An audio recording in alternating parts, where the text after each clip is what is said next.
هلا والله بأولادي وحبايب قلبي، كل عام وأنتم بأتم صحة وعافية حبايب قلبي. حيا الله بالولد خالد من الزوجة الأولى، حيا الله بالولد سيف الله يحييك من الزوجة الثانية، حيا الله بالولد عبد الكريم من الزوجة الخامسة، حيا الله بالولد سياف من الزوجة الثالثة، حيا الله بالولد مروان.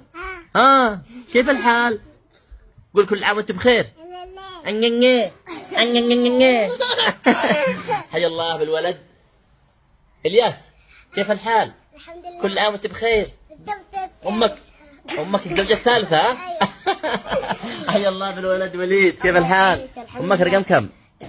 الثانية. حيا الله بالولد ناصر، امك كم رقمها؟ الثالثة. لا الثالثة. ايوه. حيا الله بالولد صديق، كل عام وانت بخير. كيف وانت من اهله؟ قلت له تصبح على خير ولا كل عام وانت بخير؟ قول وانت بخير. كم رقم امك؟ 3. كيف الثالثة مش 3؟